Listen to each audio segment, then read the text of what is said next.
Oggi è una giornata mondiale del diabete, se ne discute anche qui al Liceo Leonardo con qualificati relatori. Sì, oggi ringraziamo l'ASP per aver scelto il Liceo Leonardo quale presidio per trattare un tema di fondamentale importanza che chiaramente incide anche nella vita del nostro liceo, perché attraverso la presenza di giovani adolescenti che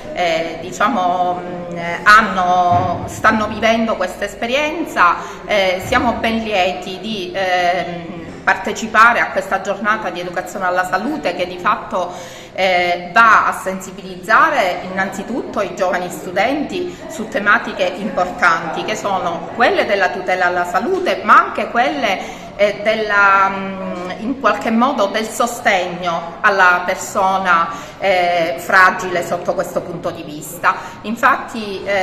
insegnare ai ragazzi a conoscere determinate patologie, ma soprattutto a sostenere chi di queste patologie soffre nei momenti in cui potesse accadere qualcosa, potessero avere bisogno di un pronto soccorso, è importante perché è un tema importante di educazione civica, e per questo noi ovviamente tutto l'anno siamo in collaborazione con le famiglie, le associazioni, con l'ASP, con gli stessi studenti, teniamo in debita considerazione questo tema perché riteniamo che sia anche importante per una buona crescita dei nostri studenti. Dottora Leonardo Russo, oggi a questa iniziativa qui per informare i ragazzi sulle tematiche in particolare della diabetologia. Sì, per noi oggi questo è un appuntamento fondamentale, parlare di diabete con i giovani che si affacciano a quella che può essere l'esperienza del vissuto nell'ambito anche delle patologie metaboliche, in primis della malattia diabetica,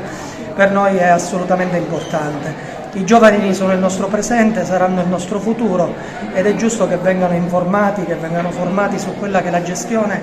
che oggi può essere facilmente e comunemente effettuata nell'ambito della patologia diabetica, anche del diabete di tipo 1, mai stigma nei confronti di questa patologia, anzi proviamo tutti insieme a far capire che le malattie sono problematiche che riguardano tutti e che possono essere facilmente gestite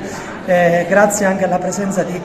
personale competente, di personale idoneo, che si può vivere serenamente la propria vita tutti insieme senza nessun tipo di preclusione. Ecco, c'è questo coordinamento per i ragazzi che vanno nelle scuole, no? Sì, siamo noi, ci sono i pediatri che lavorano in maniera molto attenta e molto puntuale nei confronti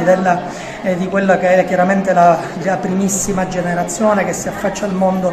anche della socialità, quindi alle prime fasi della scuola, quindi noi stiamo cercando in questo modo di trovare quella sintesi da un lato con gli insegnanti e dall'altro lato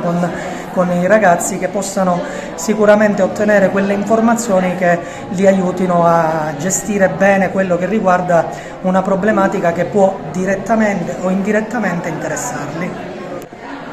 Anche i rappresentanti della pediatria oggi presenti a questo incontro qui a Leonardo. Sì, siamo presenti e la Preside ci ha voluti partecipi a questo incontro che ricorda la giornata mondiale del diabete. Siccome il diabete in questi ultimi anni ha colpito notevolmente l'età pediatrica 0 a 14 anni, volevamo essere presenti per